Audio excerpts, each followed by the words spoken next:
Welcome to another episode of Marketing School. I'm Eric Su. And I'm Neil Patel. And today we're going to talk about our biggest SEO mistake. So, Neil, I'm keen to know, what is your biggest SEO mistake? Because between us, we've probably made many. Yeah, so I'll go and then you got to tell me yours. Yeah.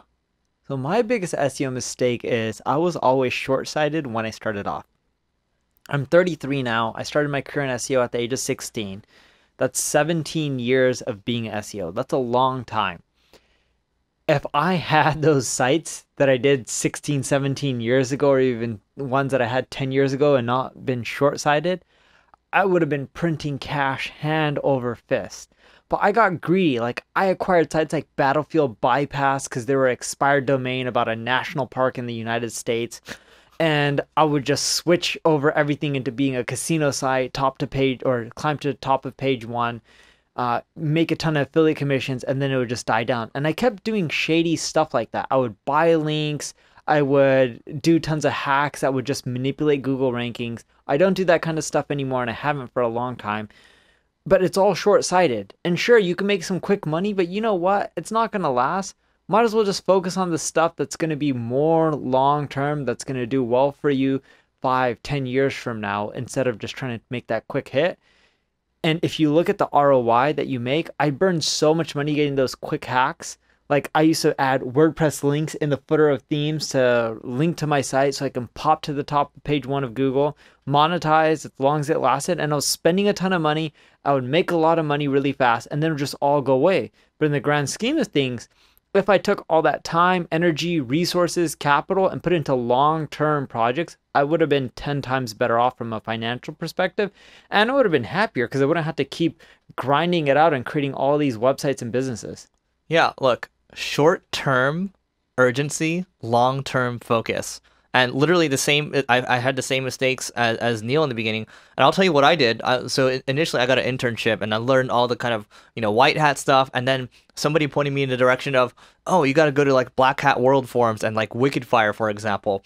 And what you'd see is you can buy links for really cheap. You can buy, they used to be called drip feed blasts, where you can buy literally forum links, and then somebody else would sell it for like $50 a month or something like that. And he's like, look, I'm getting thousands and thousands of links. And what would happen is I just build a bunch of these affiliate sites.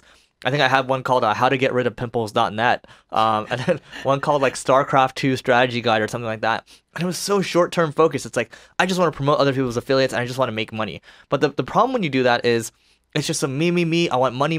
It's greedy, right? And that's why Neil and I have talked about how affiliate marketing as a whole is a good concept, but that whole thing, the affiliate space, is kind of frowned upon sometimes because you have people that are just so in it for themselves, that are so short-term focused, that they don't think about often the long-term ramifications about putting that Subway ad on like a porn site, for example, right? And actually, that's a bad example because E24 actually had a lot of success with that. So, can you think of a bad example? They're probably rare. Yeah. It was funny. We both have a mutual friend, Chirag. I was talking to him recently. He was telling me how. Are you talking about Subway ads? Well, we're talking about. No, that was a porn ad. Yeah. No, the porn ad. So E24, they had somebody eating a Subway on like a porn site. Yeah. Got it. Yeah. I was like, Subway. Yeah. I was confused. I thought he was talking about Subway ad. I'm like, I know someone who's ran Subway ads. They generated no money from it.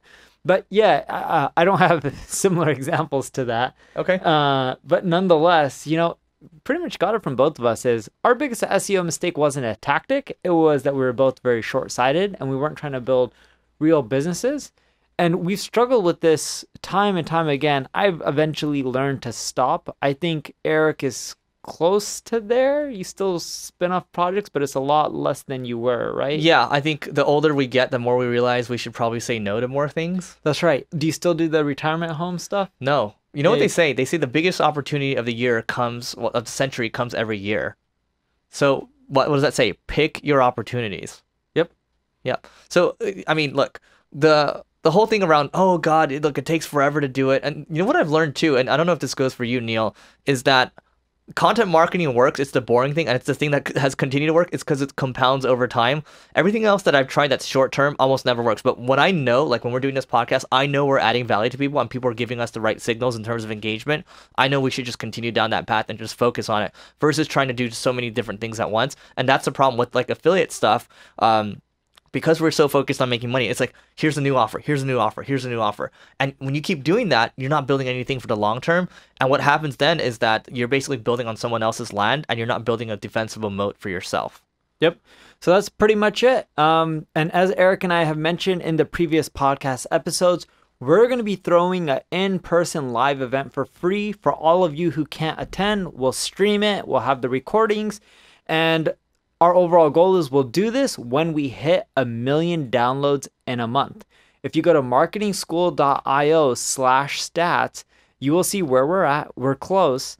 So if you guys can help rate, review, subscribe, tell other people, we'll get to the 1 million mark faster. The faster we get to it, the quicker you're going to get your in-person live event for free. It's not going to be a cheesy one where you attend and you can't get water and drinks. We'll provide water, drinks, food, and all that kind of stuff for free. I hate when people do it. They're like, oh, you have to go get your own food for lunch. I was like, man, this shit sucks. Yeah, we're going to make sure this shit doesn't suck. So with that being said, we'll see you tomorrow.